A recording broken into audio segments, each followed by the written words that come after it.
most clients looking to sell their house or refinance that house were paying ERAs of close to $70,000, $60,000 just to get out of that loan. Today, we're going to talk to you about hidden fees or fees associated with a mortgage. People see fees as hidden, as someone trying to trick you, but these fees are there in plain sight. But the mortgage industry relies on your excitement, on your emotion to just kind of tuck those in there. Fees exist for multiple reasons. Some of them are genuine, some of them are not. The first and foremost comes from the government. The biggest fee is stamp duty. Is it genuine? Not really. Can we do anything about it? Not really. For those of you interested, stamp duty was established very, very long ago in a world where if you owned a property above $300,000, you're quite wealthy. They were basically there to tax the rich. Meanwhile, the price of properties have gone up, and $1 million purchase is being taxed exactly the same way as an entry-level property as it was back in the day when it was considered a millionaire's property. The reality of things have changed, but the government is loving the revenue that comes from this, and they are no way about to decouple from that cash cow.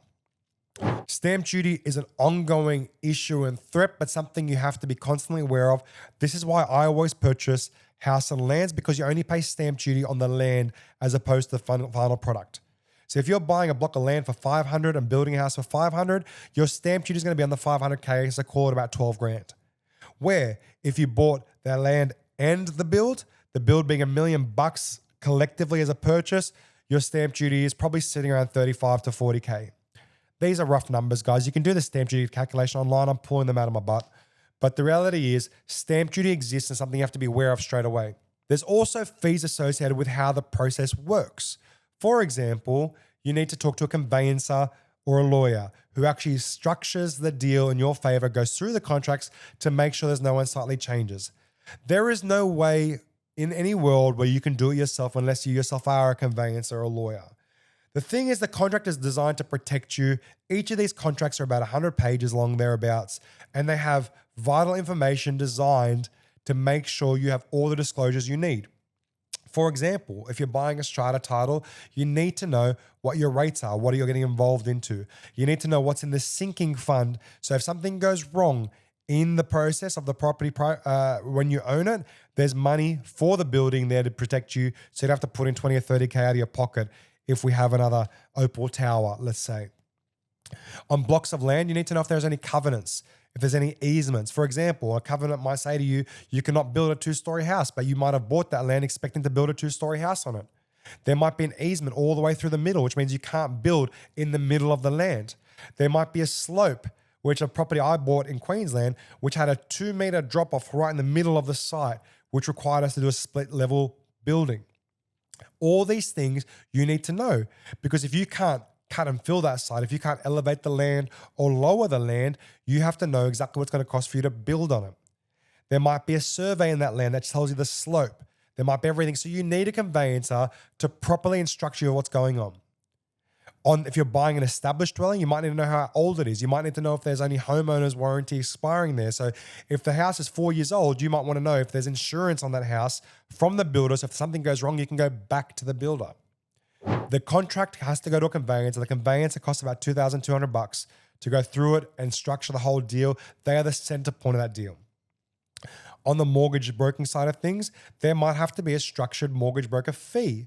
If it's a very cheap property or a very cheap refinance, the broker normally gets a commission from the deal, and they may need to be objective on where they're using, because it's a slow LVR product. There might be a fee associated with you. It may be very transparent.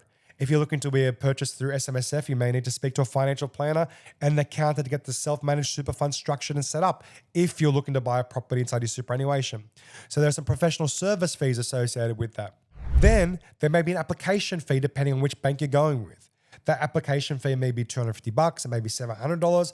If you're doing a low doc loan, it may be 1.5% of the total loan size, which if you're doing a $1 million purchase, it may be $15,000 you have to pay to the bank as part of the application fee for a low doc non-conforming deal. Those fees are in there. There may be fees associated with structuring, setups, some site plans.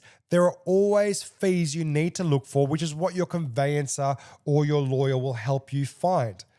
And then there's the big one. If you're doing a lower LVR product, you might have a lender's mortgage insurance fee, which is the insurance the bank takes on your behalf that if you default and they have to get that property back, if the LVR is high, the bank needs to protect its investors by securing that component from 80% to 100%. This is very rarely called upon, and now most banks are self-insuring because the property market in Australia and the housing crisis is all leading to an upwards trajectory despite all the media noise right now. So these are fees associated with it.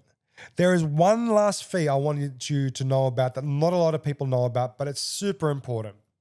I used to work in CBA during the time when there was monstrous interest rate rises and the interest rate went up to about 9.6 on your property.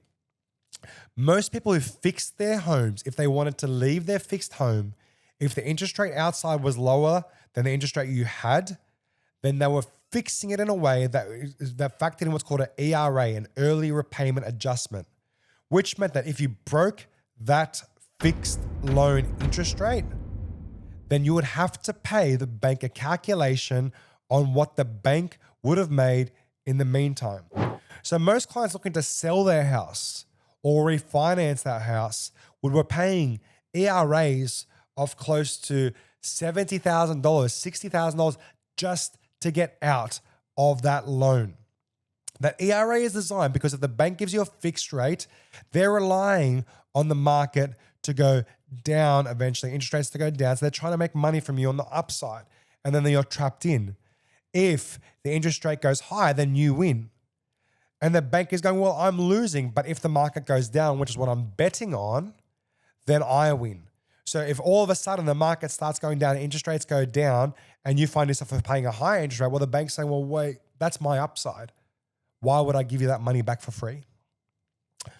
They're the fees. You have to be cognizant of all of them when you're talking to your broker. Again, don't talk to the lender. The lender can only talk about their products alone. When you're talking to your broker, sit down with them and go, I need to know all the fees associated with it, and they will compare them. Do not go in blind. Our brokerage firm, 10% Finance, can help you. I'm sure the information's in the bio to get you either refinanced or into a better position. Thank you. Stay tuned for tomorrow's episode where we talk more about this. Guys, we are getting thousands upon thousands upon thousands of views a day. Please like, subscribe. If you're loving the content, press the notification button. Jump on board. More free advice just for you.